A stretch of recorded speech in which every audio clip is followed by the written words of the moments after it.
Hi guys, I wanted to speak to you about your term project for Marketing 103. Essentially, it's a modified marketing plan. What does that mean? I will not hold you to a timeline. It's a great project because of a couple of reasons. Number one, it really touches upon everything that you're learning in marketing. It incorporates almost every single chapter. And number two is if you pick a company that you're really interested in and really passionate about, whether it's from a consumer standpoint or a working standpoint or a potential working opportunity standpoint, you're probably going to put the time and effort in and get a really good plan that could go into your portfolio. Often some of the plans that I read are so good and the thinking is so strategic that they could be given to the company and implemented in real life. And if that's the case, I would encourage you to put it in your portfolio. So step number one is certainly pick a company you're interested in. This is going to be a total drag if you pick a company just randomly or something you're not interested in. It needs to be an existing company, not one that you're creating, because you're going to want to go and do research and find out where the opportunities are to create marketing strategies and tactics. So I start out with the executive summary. I give you all the rubrics of what you need to do there. I do say skip this first part and move through the entire plan and go back and write the executive summary, because it really is a summary of what you're recommending within the plan, and in just very broad strokes. So it's an introduction to the plan.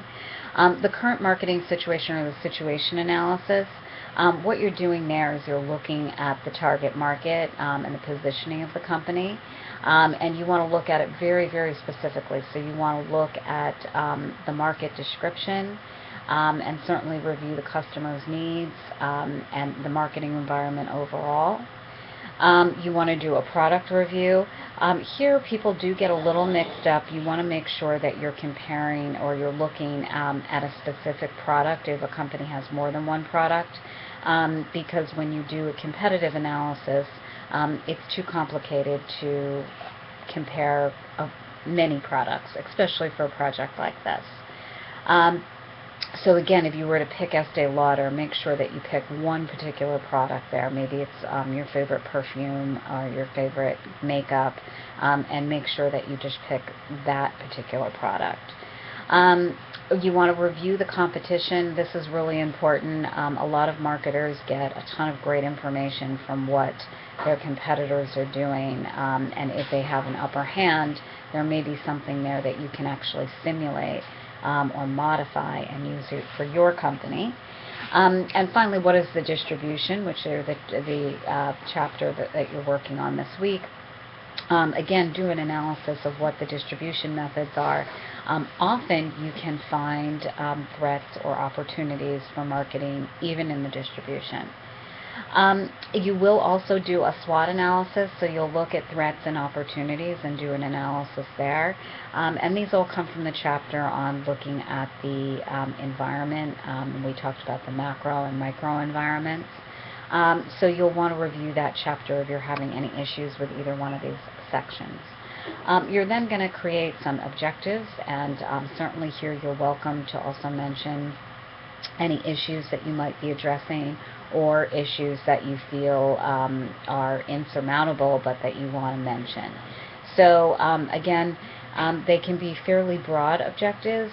So the plan could be, we're going to raise awareness of our company, and then you'll talk about the specifics of how you're going to do that in the strategies section.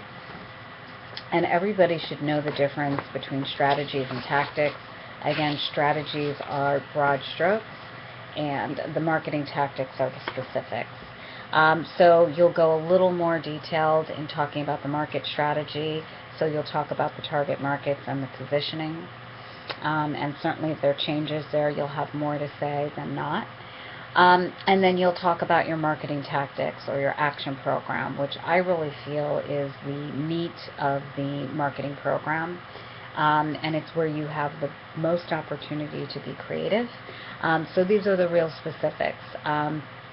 If, for example, you chose Chobani yogurt, and one of the marketing tactics was going to be to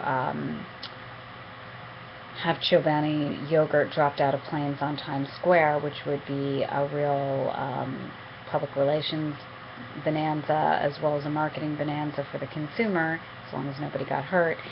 That's where you would want to talk about it. And you want to include in there, how you were going to measure it or how you were going to control it. I am not holding you to a budget. So if you tell me that, Chobani yogurt should be flown to the moon, while I may see that as not a good marketing opportunity, I'm certainly not going to ding you because it costs a lot to fly yogurt to the moon. So really, you can dream big when you're talking about your marketing tactics. It's always best probably to be realistic, but again, if you have a big idea and you don't know if it would fly with the company, I still might put it in there, only if you think finances would hold it back. Finally, the last section is controls, which I just talked about, controls and measurement. You do want to make sure for each one of your tactics that you talk about how you would measure it or how you control it. After the plan is implemented, you would want to talk to your bosses, your CEO, about what was really successful in the plan and how you know it was successful, and certainly about how, things that did not go well, why they were included and why you may not do them again, or maybe they just need to be modified. So you will be a little fictional there. Again, I give you really specifics on the number of pages, the font, and of course you need 5 sources.